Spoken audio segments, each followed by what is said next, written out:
जब भी सोरो मुकुजिमा सो जाता है तो वह हमेशा खुद को इस अजीब स्वप्नलोक में पाता है जिसमें धुएं और मलबे के अलावा कुछ भी नहीं होता है। पहली नजर में तो ऐसा लगता है कि दुनिया में कोई जीवन नहीं है। वह एक रहस्यमयी मर्दाना आदमी को देखता है जो जियूस के वॉलमार्ट संस्करण जैसा दिखता है, जो इस अजीब दुनिया के बीच में खड़ा है। वह आदमी सीधे हमारे लड़के से बात करता है, कुछ निरर्थक शब्दावली का प्रयोग करता है तथा कहता है कि वह खाई के किनारे उसका इंतजार कर रहा होगा। इससे पहले कि सोरा इस कमीने की रहस्यमयी बकवास को समझ पाता, वह अपने बिस्तर पर जाग जाता है। उसका चेहरा पसीने से चमक रहा होता है। जल्द ही उसकी मां उसे बुलाती है। जब वह सुबह की दिनचर्या से तरोताजा हो रहा होता है तो उसके पिता स्नान क्षेत्र से बाहर आते हैं और अपने बेटे को इस तरह प्यार करने लगते हैं जैसे वह अभी भी 12 साल का हो। इससे पहले कि हम आगे बढ़ें, सोरा के परिवार के बारे में कुछ जानकारी यहां दे दी गई है। उनके भाई को एसडीएफ में शामिल हुए 3 वर्ष हो चुके हैं और सोरा भविष्य में स्वयं भी इसमें शामिल होने की योजना बना रहे हैं और तब उन्हें इस जीवन को अलविदा कहने का समय आ जाएगा। उसके पिता एक बहुत ही गैर गंभीर व्यक्ति हैं जिन्हें किसी भी चीज से ज्यादा खिलवाड़ करना पसंद है। यद्यपि उनकी मां स्वाभाविक रूप से एक सख्त महिला है, फिर भी वह अपने बच्चों से उतना ही प्यार करती है। सोरा को अब तक अपने जीवन से कोई शिकायत नहीं है और वह बिना किसी समस्या के दुनिया के अंत तक इस आदर्श जीवन को जी सकता है। खैर, एक कथावाचक के रूप में ऐसा लगता है कि मैंने बहुत जल्दी बोल दिया, क्योंकि इन विशाल टावरों के प्रकट होने के साथ ही दुनिया सचमुच खत्म होने वाली है, जो इतने ऊंचे हैं कि वे आसमान को चीरते हुए आगे बढ़ रहे हैं। इन टावरों की उपस्थिति हमारे लड़के को बहुत परिचित सी लगती है, मानो वे उसके सपनों से जुड़ी हों। इन टावरों की संख्या धीरे धीरे पूरे विश्व में बढ़ती जा रही है, जिससे अराजकता और भी बढ़ रही है। उसके परिवार का उसके भाई से संपर्क टूट गया, जो एसडीएफ में काम करता था, और जब टावरों की संख्या 20 हो जाती है तो उनका टीवी प्रसारण भी बंद हो जाता है और रेडियो भी मुश्किल से काम करता है। स्थिति इतनी गंभीर हो गई है कि सभी को निकासी शिविरों में जाने का आदेश दिया गया है। कोई विकल्प न होने पर उसके माता पिता अपना सामान पैक कर लेते हैं। जाने से पहले वे एसडीएफ में काम करने वाले अपने बेटे के लिए एक नोट छोड़ जाते हैं। यदि वह घर वापस लौटता है तो कम से कम उसे ये तो पता चल जाएगा कि उसके माता पिता शरणार्थी शिविर के लिए रवाना हो गए हैं। जब तक सोरा और उसका परिवार जिम्नेजियम के अस्थायी निकासी आश्रय स्थल पर पहुंचते हैं, तब तक वह स्थान शरणार्थियों से खचाखच भर चुका होता है और वहां कोई ऐसी जगह नहीं होती जहां वे अपना घर कह सकें। उनके चेहरों पर निराशा साफ तौर पर देखी जा सकती है, लेकिन जीवन मरण की स्थिति में भी अभी भी कुछ बदमाश आदतन कमजोर लोगों को निशाना बनाते हैं ताकि आम लोगों को अपनी घृणित उपस्थिति का पता चल सके। उक्त कमीना व्यक्ति एक बच्चे से उसकी दिन भर की एकमात्र रोटी का टुकड़ा छीन लेता है, और जब बच्चा अन्याय के खिलाफ विरोध करने की कोशिश करता है तो डाकू बच्चे के पेट पर एक भयानक प्रहार करता है। सचमुच कोई भी इस कमीने के खिलाफ खड़ा नहीं होता जिसने न केवल रोटी चुराई बल्कि उस गरीब बच्चे को मानसिक रूप से प्रताड़ित भी कर रहा है। अंततः सोरा के पिता आगे आते हैं और इस बदमाश को आगे बढ़ने से रोकते हैं।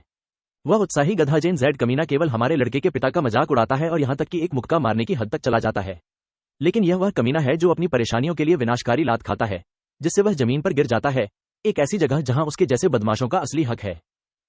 सोरा के पिता तुरंत रोटी का टुकड़ा उसके असली मालिक को वापस सौंप देते हैं और ठग को घृणा भरी नजर से देखते हैं।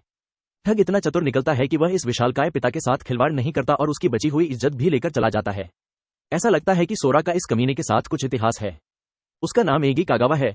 वह एक नीच व्यक्ति था जो अपने गुंडों के साथ हमारे लड़के को अपमानित करने में आनंद लेता था। अचानक एक सैनिक आपातकालीन रिपोर्ट देने के लिए दौड़ता हुआ आता है। आश्रय स्थल में मौजूद सभी लोगों को बाहर निकलकर बाहर खड़े ट्रक में बैठने का आदेश दिया गया। इन अचानक आदेशों का कारण गोपनीय है, लेकिन आदेश का पालन करना सभी के हित में होगा। बेशक कुछ लोग कोई कदम उठाने के बजाय विरोध करना शुरू कर देते हैं, बहस करने में समय बर्बाद करते हैं। अचानक कोई व्यक्ति सामने के दरवाजे पर जोर जोर से दस्तक देने लगता है। सोरा को सहज ही पता चल जाता है कि अब कुछ गड़बड़ होने वाली है, इसलिए वह भागने के प्रयास में अपने माता पिता को धक्का दे देता है। संदेश देने वाला सैनिक प्रवेश द्वार को पकड़ने की पूरी कोशिश करता है, लेकिन बेचारे की ताकत उन राक्षसों के सामने पर्याप्त नहीं है जो दरवाजे और उसके साथ सैनिक को भी उड़ा देते हैं। हर वह कमीना जो इस शापित जगह को छोड़ने का विरोध कर रहा था, अब अपनी जान बचाने के लिए बाहर की ओर भाग रहा है। सोरा अपने माता पिता की गति से मेल न खा पाने के कारण पीछे छूटने लगता है, जबकि सभी लोग बाहर खड़े ट्रक में चढ़ने की कोशिश करते हैं। और कुछ ही देर बाद हर ट्रक भर जाता है और अधिक लोगों के लिए जगह नहीं बचती। सोरा उन बदकिस्मत लोगों में से एक है जो चयन में सफल नहीं हो सके। हालांकि उसका पिता उसे ट्रक में खींचने के प्रयास में उसका हाथ पकड़ता है, लेकिन पिता के पीछे खड़े वे स्वार्थी कमीने ये कहते हुए उसके बेटे को ट्रक में ले जाने से मना कर देते हैं कि ट्रक में पर्याप्त जगह नहीं है। अंततः सोरा अपने चिंतित माता पिता को दूसरे ट्रक में छोड़कर दूसरे ट्रक में जाने का निर्णय लेता है।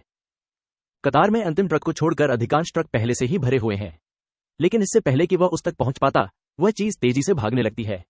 फिर भी सोरा तेज गति से आ रहे ट्रक से चिपके रहने में कामयाब हो जाता है।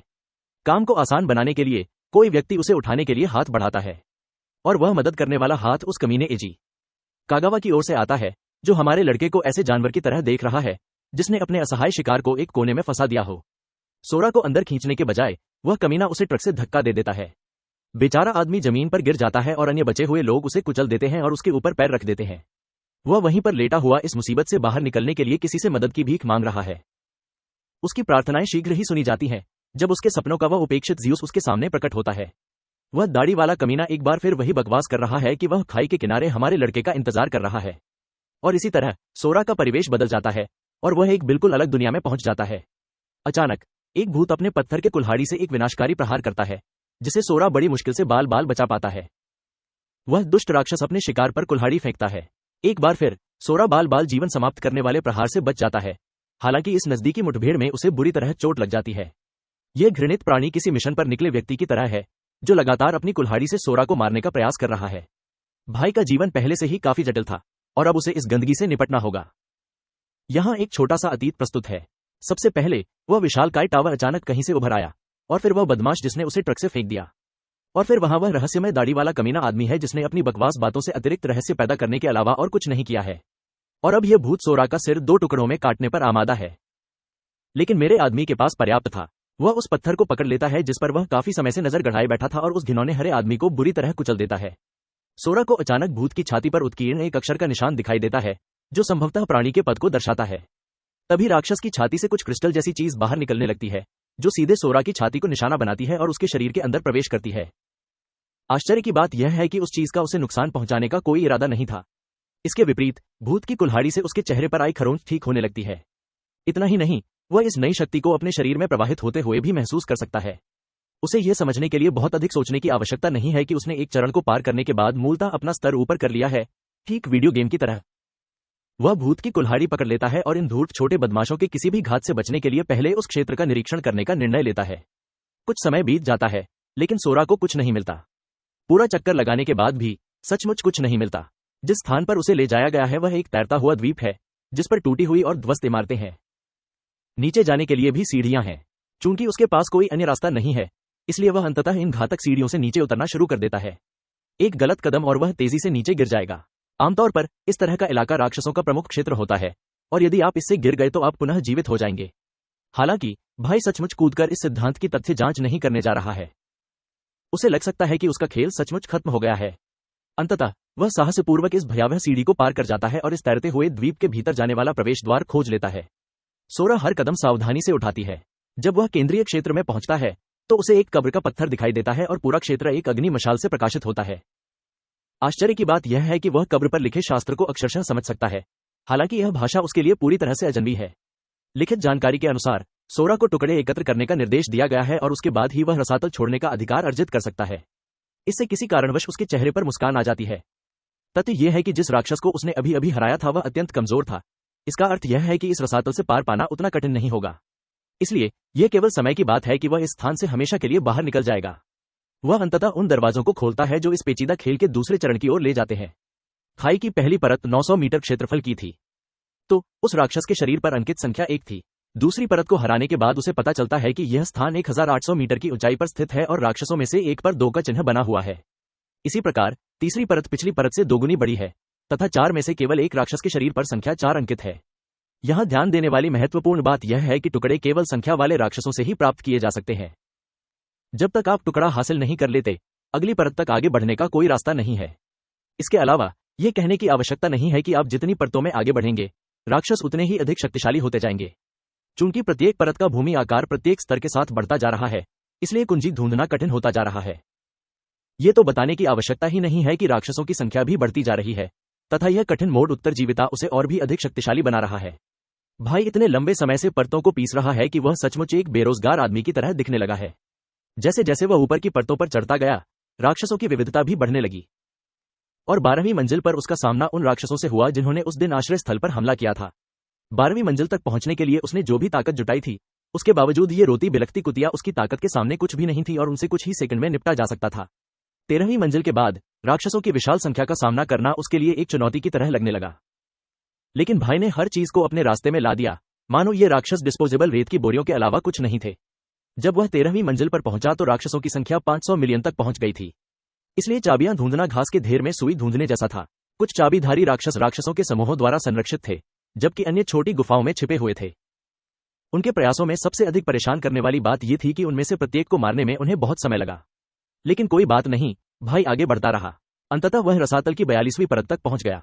राक्षसों की संख्या इतनी अधिक थी कि यदि हम प्रत्येक मनों से सभी राक्षसों को इकट्ठा कर लें तो भी यहां मौजूद राक्षसों की संख्या से मेल नहीं खा सकेंगे। मूलतः 2 ट्रिलियन से अधिक राक्षस हैं और प्रत्येक राक्षस कोई साधारण व्यक्ति नहीं है। ये जीव अकेले ही पूरे शहर पर कब्जा करने में सक्षम है। लेकिन पिछली मंजिलों पर सभी राक्षसों से लड़ने के बाद ब्रो को राक्षसों को मारने का पूरा जुनून सवार हो गया था। वह अपने पूर्व स्वरूप जैसा भी नहीं दिखता था। उन्होंने वर्षों तक उन 2 खरब से अधिक राक्षसों से लड़ाई लड़ी। इतने साल की वह गिनती भी भूल गया। लेकिन उसके पास 2 ट्रिलियन राक्षसों को खत्म करने के अलावा कोई विकल्प नहीं था, क्योंकि केवल तभी वह उस टुकड़े को पा सकता था जिसकी उसे तलाश थी। अंततः उसका सामना एक ऐसे राक्षस से हुआ जो सामान्य राक्षसों से कहीं अधिक भयानक और क्रूर था। उस बड़े पनीर को देखकर हमारा लड़का कान से कान तक मुस्कुराने लगा। ऐसा लग रहा था जैसे उसे आखिरकार वह टुकड़ा मिलने वाला था जिसके लिए वह इतनी मेहनत कर रहा था। वह राक्षस कठोर प्रतीत हो रहा था, लेकिन सोरा ने उसे ऐसे टुकड़ों में काट डाला जैसे वह कुछ भी नहीं था। भाई इतना शक्तिशाली हो गया है कि शक्ति की भावना अपना अर्थ खो चुकी है। हालांकि दुखद बात यह है कि राक्षस के पास वह टुकड़ा नहीं था, जिसका अर्थ यह है कि उसे ढूंढने में अभी भी काफी समय लगेगा। इससे पहले कि हम आगे बढ़ें, आइए जान लें कि वास्तविक दुनिया में अब तक क्या हो रहा है। 21वीं सदी में अचानक पूरी दुनिया में 20 टावर उभर आए। इससे पहले कि मानवता ये समझ पाती कि क्या हो रहा है, राक्षस बाहर आ गए और लगभग सभी को खत्म कर दिया। अधिकांश लोगों को तत्काल मार दिया गया और इसे न्याय दिवस कहा गया। कुछ बचे हुए लोग जाग गए और उन्हें एक रहस्यमय प्रणाली तक पहुंच प्राप्त हो गई। जो लोग जाग गए उन्हें अत्यधिक शक्तियां प्रदान की गईं। यह मानवता की पुनर्स्थापना के लिए उत्प्रेरक बन गया तथा जागृत लोगों ने शिकारी संघ नामक समूह बनाए। अब आइए हम अपने उस लड़के की ओर लौटे जो अनगिनत अन्य राक्षसों का वध करने के बाद इस वर्तमान स्तर पर बचे हुए अंतिम राक्षस का पीछा कर रहा है। अचानक मोनाचेन राक्षस को निगलना शुरू कर देता है और वह आकाश में ऊपर चढ़ने लगता है जैसे कि वह इस जगह से भागने की कोशिश कर रहा हो। एक अज्ञात आवाज हमारे लड़के को चेतावनी देती है कि इस राक्षस को भागने न दे, क्योंकि इस राक्षस को किसी ऐसे व्यक्ति द्वारा बुलाया जा रहा है जिसने राक्षस को बुलाने के लिए उन्नत स्थानांतरण स्क्रॉल का उपयोग किया है और इस राक्षस का चयन किया गया है।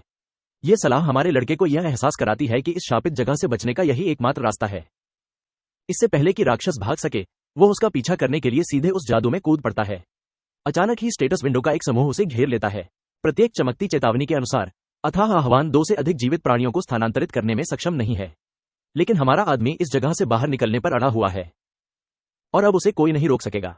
इस बीच पृथ्वी पर एस शहर के ठीक बाहर हम संकट में फंसी एक युवती को अपनी जान बचाने के लिए भागते हुए देखते हैं और कोई पीछे से उसका पीछा कर रहा है। उसका नाम योनोआकी है, जो 19 स्तर की जागृत है। उसके रूप रंग को देखकर ऐसा लगता है कि वह एक जागृत जादूगरनी जैसी है। जब वह जंगली इलाकों से होकर भाग रही थी तो उसका पैर कुछ जड़ों में फंस गया, जिससे वह गिर गई। ऐसा लगता है कि वह आधिकारिक तौर पर परेशान हो चुकी है, क्योंकि उसका पीछा करने वाले गुंडे आखिरकार उसे पकड़ ही लेंगे। वे मांग करते हैं कि वह उन्नत स्थानांतरण स्क्रॉल सौंप दे, विशेषकर इसलिए क्योंकि एक स्तर 19 के नौसिखिए के पास स्तर 60 का स्क्रॉल रखने का कोई अधिकार नहीं है, जिसे उसका नाजुक शरीर संभाल भी नहीं सकता। या तो वह उसे सौंप देगी या फिर वह बड़ा आदमी उसे मौके पर ही मार डालने में संकोच नहीं करेगा। यह बड़ा आदमी चोजी शिदो है, जो 35 स्तर का तलवारबाज है, और उसके बगल में खड़ी महिला आइका है, जो 34 स्तर की ड्रेउड है। यह महिला आइका अपने दोस्तों से कहती है कि वे अपने शिकार को न मारें। योनाजाकी उन्हें यह भी याद दिलाता है कि 2 शिकारियों का आपस में युद्ध करना सख्त मना है। लेकिन इन बदमाशों को नियमों की कोई परवाह नहीं है। दिखाएं तोशिडा, एक स्तर 38 बर्बर, अगर वह स्क्रॉल नहीं सौंपती है तो अपने स्वयं के नियम बनाने के लिए तैयार है। यदि वह उनकी बात मान ले तो वे उसे दयापूर्वक जीवित रहने देंगे। यह वह समय है जब महिला उन्हें स्क्रॉल से डराकर स्थिति को बदलने का निर्णय लेती है। यदि वे पीछे नहीं हटते तो वह इसका प्रयोग करने में संकोच नहीं करेगी। आइका, जो उसे मारने के विचार के खिलाफ है, अपना विचार बदल देती है और चोजी को उसे हर कीमत पर वश में करने का निर्देश देती है। वह बर्बर व्यक्ति पूरी तरह उन्मत्त हो जाता है तथा पागलों की तरह अपनी तलवार चलाता है। लेकिन इससे पहले कि वह विशाल तलवार उसे 2 टुकड़ों में विभाजित कर पाती, वह महिला गायब हो जाती है और उसे बर्बाद होने से बचा लेती है। यो अंततः उस जबरन बुलाए जाने वाले स्क्रॉल का उपयोग करता है, जिससे ये कमीने भयभीत हो जाते हैं। आप देखिए, बलपूर्वक बुलाने से एक उन्नत राक्षस सामने आ सकते नियंत्रित नहीं किया जा सकता। मूलतः इस महिला ने अपने हाथों से आत्मघाती बम विस्फोट किया। वह मरते समय इन बदमाशों को भी अपने साथ ले जा रही है। वे बदमाश तेजी से उसकी ओर दौड़े।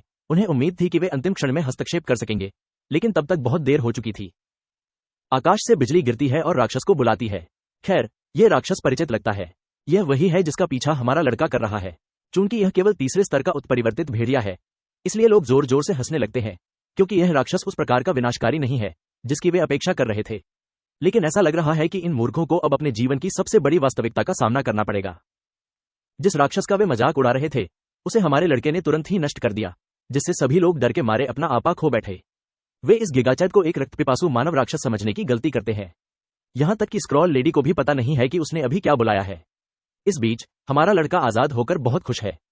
उत्साह हावी हो जाता है और वह अकेला पागलों की तरह हंस रहा होता है, जबकि बाकी सभी लोग हंस रहे होते हैं। उनकी हंसी इतनी तीव्र होती है कि गुंडे भी हिल नहीं पाते। उनकी उपस्थिति उन्हें ऐसा महसूस कराती है जैसे कोई सुनामी उन्हें निगलने वाली है। इसके बाद वह सचमुच आयका की ओर बढ़ता है और उस उन्मत्त चेहरे के साथ वह उससे यह पुष्टि करने के लिए पूछता है कि क्या वे पृथ्वी पर है। झिझकती हुई महिला हाँ कहती है, जिससे डोपामाइन का प्रवाह सीधे उसके मस्तिष्क में चला जाता है। पार्टी के दो ताकतवर नेता अभी भी यह नहीं समझ पा रहे हैं और यह साबित करने के लिए कि यह पार्टी वास्तव में कितनी शक्तिशाली है, वे अपनी ही हत्या की ओर बढ़ रहे हैं। लेकिन जैसे ही उनके हथियार उसकी मजबूत त्वचा पर लगते हैं, वे टुकड़े टुकड़े हो जाते हैं। इस बिंदु पर उन मांसपेशियों वाले सिर को एहसास होता है कि उन्होंने गंभीर रूप से गड़बड़ कर दी है।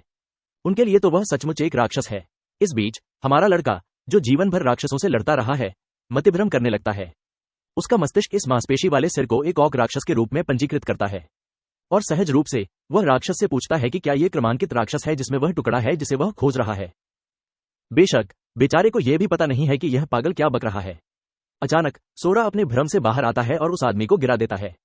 वह कमीना हमारे लड़के की उपस्थिति से इतना भयभीत है कि वह सचमुच अपनी पैंट में पेशाब कर देता है। यह बहुत अपमानजनक है कि समूह का बॉस अपनी पार्टी के सामने पेशाब कर दे। सोरा ताकतवर लोगों को भागने का मौका देता है अगर वे अपने जीवन को महत्व देते हैं। जैसा कि अनुमान लगाया जा रहा था, सभी रोती बिलखती कुतिया अपनी दयनीय जिंदगी बचाने के लिए विपरीत दिशाओं में भाग जाती हैं। पीछे बचा एकमात्र व्यक्ति इस जानवर का आह्वान करता है। वह भयावह निशानों पर ध्यान देती है और जानने को उत्सुक हो जाती है कि यह व्यक्ति वास्तव में कौन है।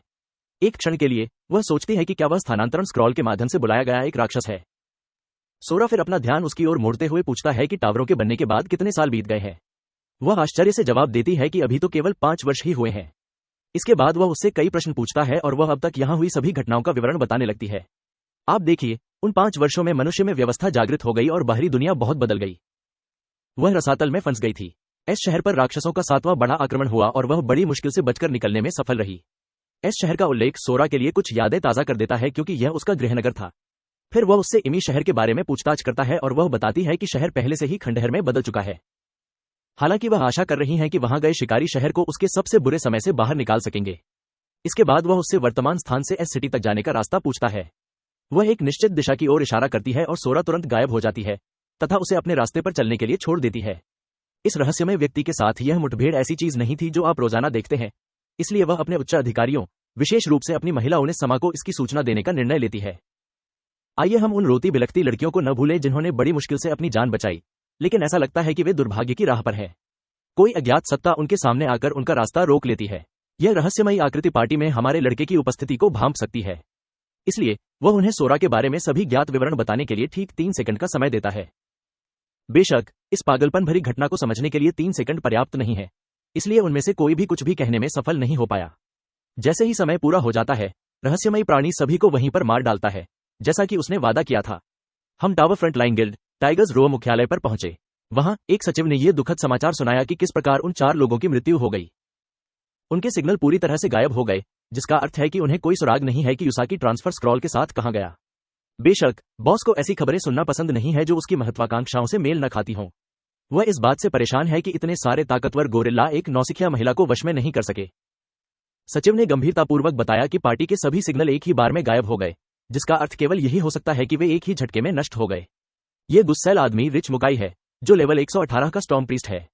वह उसे पार्टी की विफलता के पीछे के व्यक्ति की जांच करने का आदेश देता है, और चाहे कुछ भी हो, वह चाहता है कि वह योनाजाकी को पकड़ ले और उससे उस रहस्यमय आदमी के बारे में हर विवरण उगलवा ले जिसने उसके ताकतवर लोगों को मार डाला था।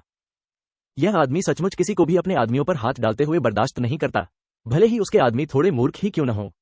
तभी उसे इमारत की खिड़की से हमारे लड़के की झलक दिखाई देती है जो अभी अभी उसके पास से कूदकर गुजरा था। वह भारी उपस्थिति और शत्रुता की भावना बिल्कुल पागलपनपूर्ण है। वह जानना चाहता है कि यह आदमी वास्तव में कौन है। इससे भी अधिक आश्चर्य की बात यह है कि यह अज्ञात व्यक्ति सीधे उस क्षेत्र की ओर जा रहा है जो पहले से ही गिर चुका है। उन्होंने सी सिटी स्थित टावर पर भी ध्यान दिया, जो 5 वर्षों से निष्क्रिय था और अंततः अब स्थानांतरित हो रहा है। वह निश्चित रूप से जानता है कि यह बात सच होने वाली है और उसकी आंतरिक भावना ने कभी भी उसे धोखा नहीं दिया है। इसके बाद हम इस शहर के गिरे हुए क्षेत्र में पहुंचते हैं, जहां सोरा को उजाड़ राक्षसों से भरे शहर की ओर देखते हुए देखा जा सकता है, जिसे वह कभी अपना घर कहता था। पिछले 5 वर्षों में जब वह रसातल में फंसा था, यह स्थान सचमुच नरक में बदल गया था। उन कष्टदायी 5 वर्षों ने उन्हें एक कमजोर व्यक्ति से सबसे मजबूत व्यक्ति में बदल दिया। उसकी इंद्रियां सुन्न हो जाती हैं और समय का बोध पूरी तरह से खत्म हो जाता है, जिसके कारण वह स्वयं एक जानवर बन जाता है। लेकिन एकमात्र चीज जिसने उन्हें थोड़ी सी समझदारी दी, वह था उनका परिवार। जिन राक्षसों से वह कभी डरता था, वे अब उसके लिए तुच्छ प्राणी मात्र रह गए हैं। वह अपने माता पिता और अपने एकमात्र भाई से मिलने के लिए बेताब है। इस शहर की स्थिति पर गौर करें तो यह एक समय ऐसा स्थान था जो जीवन से भरपूर था, लेकिन वर्तमान में राक्षसों के विनाशकारी प्रकोप के कारण यह एक नष्ट भूमि में तब्दील हो चुका है। एक भी इमारत अपने मूल स्वरूप को बरकरार नहीं रख पाती, क्योंकि सोरा इस बात पर अपना भ्रम व्यक्त करता है कि वहां कोई राक्षस लोगों को नहीं मार रहा है। ऐसा लगता है जैसे लोगों ने इस स्थान को हमेशा के लिए खाली कर दिया है। शक्तिशाली योद्धा अपना दरवाजा खोलने में हिचकिचाता है और वह इतना शक्तिशाली हो जाता है कि दरवाजा सचमुच उसके हाथ में आ जाता है। अंदर प्रवेश करने पर पता चला कि उसका प्रिय घर अब पहले जैसा नहीं रहा। सोरा को संदेह था कि जगह खाली होगी, लेकिन फिर भी वह आना चाहती थी। आखिरकार यही एकमात्र स्थान है जहां उसकी सारी खुशियां समाहित हैं। अचानक उसकी नजर मेज पर पड़े एक कागज के टुकड़े पर पड़ी। यह संदेश सोरा के बारे में है और वास्तव में यह उसके माता पिता का है, जो मानते थे कि उनका बेटा उसके लापता होने के 5 साल बाद भी जीवित है। अंत में वे उसके वापस आने का इंतजार कर रहे थे तथा यह मानने से इनकार कर रहे थे कि वह मर चुका है। इससे सोरा का संकल्प टूट जाता है, विशेषकर तब जब उसके माता पिता ने उसके पसंदीदा कपड़ों को पुनः व्यवस्थित कर दिया और उसकी सभी पसंदीदा वस्तुओं को ठीक उसी प्रकार रख दिया जैसा वह चाहता था। उन्होंने उसके लिए उसी सुरक्षित आश्रय का नक्शा भी छोड़ा जहां से वे निकले थे। उसके माता पिता ने केवल इतना अनुरोध किया कि वह नोट पढ़ने के बाद उन्हें ढूंढ ले, क्योंकि वे यह मानने से इनकार कर रहे हैं कि वह मर चुका है। अपने बिखरते परिवार की तस्वीर थामे सोरा टूट जाता है। अपने दृढ़ निश्चयी स्वभाव के विपरीत वह एक ब्लेड पकड़ता है और अपने आप को एक छोटा सा बाल कटवाने का फैसला करता है, जिससे उसकी अकेले ही सर्वनाश को समाप्त करने की क्षमता पर सवाल उठता है। मैं इस बात पर निराश होकर सोच रहा हूं कि क्या यह सब कुछ पहले जैसा करने के लिए पर्याप्त होगा। वैसे भी यह आदमी मूलतः केकई के बालों के साथ संजिन वू की कार्बन कॉपी जैसा दिखता है। मुझे यकीन है कि आप उस क्रॉसओवर की उम्मीद नहीं कर रहे थे, और न ही मैं। उसका अगला गंतव्य आश्रय 6 है, क्योंकि सोरा अपने माता पिता के साथ उनके द्वारा पीछे छोड़े गए मानचित्र का उपयोग करके फिर से इकट्ठा होना चाहता है। दुर्भाग्यवश गिरी हुई इमारतों के कारण आगे का रास्ता गड़बड़ा गया है। दूसरा रास्ता खोजने के बजाय यह कठोर आदमी सोचता है कि उसके रास्ते में आने वाली हर चीज को नष्ट कर देना ज्यादा आसान होगा, और इसलिए वह ठीक वैसा ही करता है। आगे का रास्ता बनाता है और एक ही हमले में हवाई राक्षस को ध्वस्त कर देता है। इससे भी अधिक ये कि वह एक स्थान से दूसरे स्थान पर घूमता रहता है तथा हर जगह अराजकता फैलाता रहता है। यहां तक कि आसपास के बचे हुए लोग भी सोच रहे हैं क्या हो रहा है, जब तक कि वे एक आदमी को प्रकाश की गति से उड़ते हुए नहीं देखते। इस दृश्य का सबसे मजेदार हिस्सा यह है कि उनमें से एक ने वास्तव में हमारे लड़के को चारके में कैद कर लिया। वे इस बात पर विश्वास नहीं कर सकते कि यह कोई वास्तविक व्यक्ति है जो इतनी तेजी से एक इमारत से दूसरी इमारत भाग रहा है। जब वह ऐसा कर रहा होता है तो नीचे एक लड़की को कुछ बदमाशों द्वारा परेशान किया जा रहा होता है। इन लोगों ने अपने जीवन में कभी कोई स्त्री नहीं देखी है, इसलिए एक स्त्री को देखते ही वे पागल हो जाते हैं। वैसे यह आदमी वही लगता है जिसने 5 साल पहले हमारे लड़के को ट्रक से नीचे फेंक दिया था। वह लड़का सचमुच उसके पास आता है और घृणित टिप्पणी करता है तथा उसके शरीर को घूरना शुरू कर देता है, लेकिन सोरा जानलेवा निगाहों से उसे घूरते हुए कहती है कि वे सब कूड़े के ढेर हैं। इस आदमी ने सचमुच अपने माता पिता को परेशान करने के लिए उनसे मिलने से दूरी बना ली। इसी से आपको पता चलता है कि वे पकने वाले हैं। वैसे भी वे जियोजुत्सु काइज़ेन से जंपिंग कस तकनीक का उपयोग करने की कोशिश करते हैं, लेकिन यह आदमी जिस तरह से हर किसी को थप्पड़ मार रहा है वह सुकुना है, और मैं सचमुच में यह कहता हूं। सोरा दूसरे आदमी के हमले से बचता है और उसके चेहरे पर घुटना मारता है, और मुझे सबसे ज्यादा आश्चर्य इस बात पर हुआ कि इस आदमी का सिर अचानक कैसे नहीं फट गया। भाई शायद यहां अपनी शक्ति का 1% उपयोग कर रहा है। वैसे भी बदमाशों का नेता एक शक्तिशाली गिल्ड कार्ड से वोंग का दुरुपयोग करने की कोशिश करता है, जो एक मुख्य चरित्र के खिलाफ काम नहीं करेगा जो शैडो द हेजहयोग की तीक्ष्णता को टक्कर देता है। इसे और भी बेहतर बनाने के लिए हमारा लड़का उस कमीने कागावा को याद दिलाता है कि उसे मारने के उसके छोटे से प्रयास के बाद वह मृतकों में से वापस आ गया है। जैसा कि आप उम्मीद कर सकते हैं, कागावा के चेहरे का भाव ऐसा है मानो उसने कोई भूत देख लिया हो। बेशक वह काया है, इसलिए यहां वह जो सबसे अच्छा कर सकता है वह है दया की भीख मांगना। हमारा लड़का उस बेवकूफ की गर्दन पकड़ने से पहले हंसता है। सोरा इस बात पर जोर देता है कि उसे अपनी मृत्यु के लिए जिम्मेदार व्यक्ति के प्रति एहसान चुकाने के लिए सचमुच नरक सहना पड़ा। यीशु क्षमा कर सकते हैं और भूल सकते हैं, लेकिन यह व्यक्ति ऐसा कुछ नहीं कर रहा है, क्योंकि वह कागावा का गला कुचल रहा है तथा यह दर्शा रहा है कि वह उससे उसकी गरिमा और जीवन छीनने जा रहा है। उसके पीछे उन हजारों राक्षसों की आवाजें हैं जिन्हें उसने मारा था। सभी उसे सबसे शक्तिशाली प्राणी मानकर उसकी पूजा करते हैं और उसे हत्या करने के लिए प्रोत्साहित करते हैं। कागावा के बारे में खास बात यह है कि वह हर कोण से आगे आता है। उसने सिर्फ एक बार ही सोरा को धोखा नहीं दिया या उसे धमकाया नहीं, यह एक निरंतर कष्टदायक जीवनशैली थी जिसे सोरा को जीना पड़ा। अपमान और लाचारी की भावना आज भी उनकी यादों में ताजा है। अब जबकि वह इस आदमी का गला घोंट रहा है, सोरा का मानना है कि अब समय आ गया है कि वह उसे कुछ ब्याज सहित सब कुछ वापस कर दे। कागावा अक्सर कहा करते थे कि सोरा जैसे कमजोर व्यक्ति को परेशान करने का अनुभव उनके लिए कितना आनंददायक था, लेकिन अचानक मानवता का एक हिस्सा योद्धा की सतह पर उभर आता है जब वह उस बदमाश को जाने देता है और कागावा को अपनी हर सांस की कीमत समझने के लिए मजबूर कर देता है।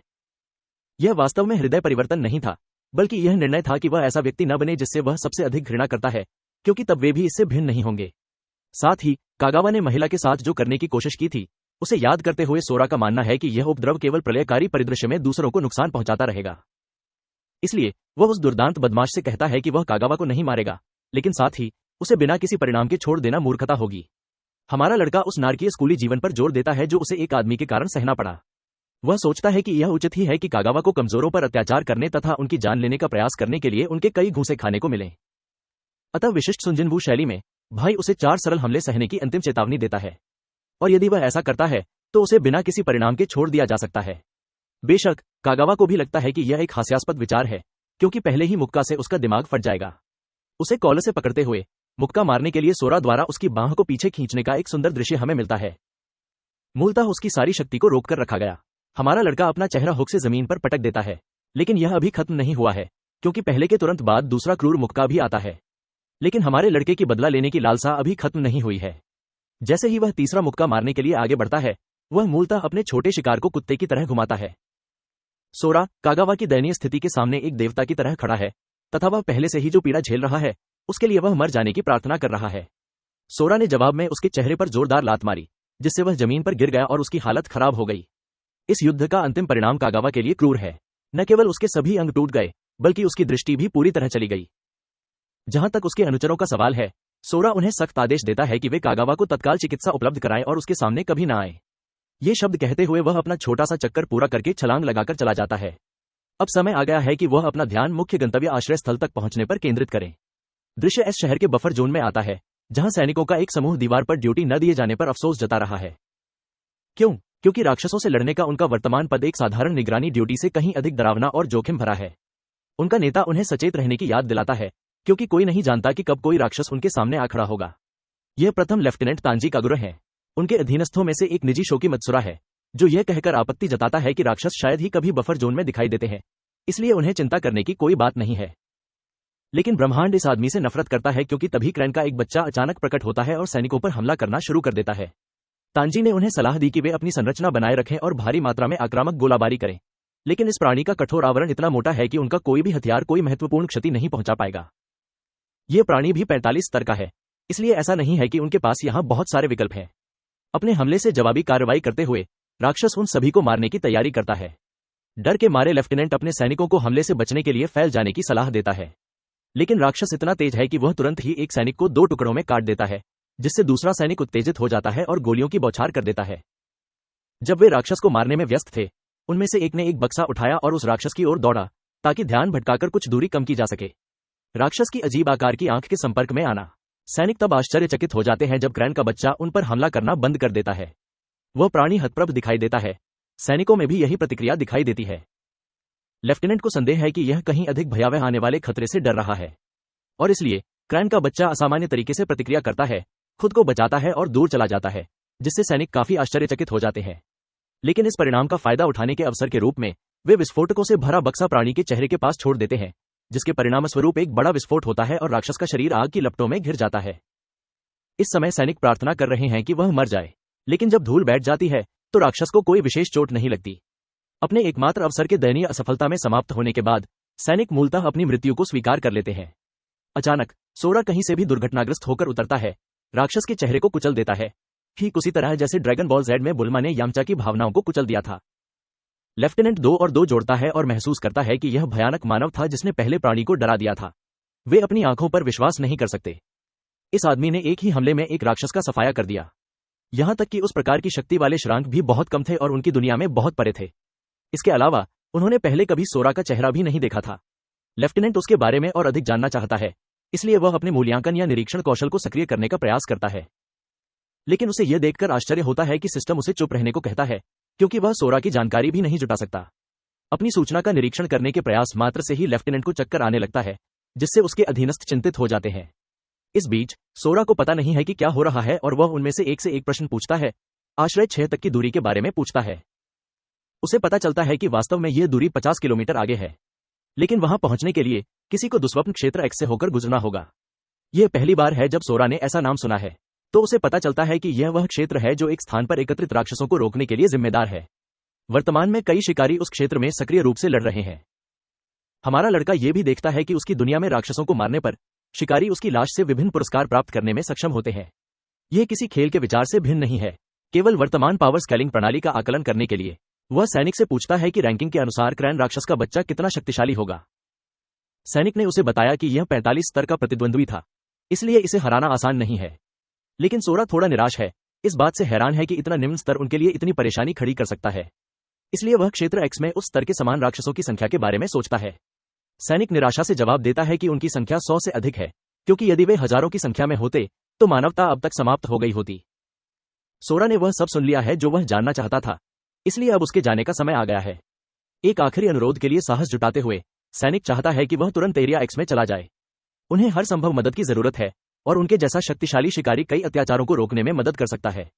बेशक ऐसा नहीं है कि हमारा लड़का एरिया एक्स से बच सकता है, क्योंकि शेल्टर 6 का सबसे छोटा रास्ता पहले से ही इसे कवर करता है।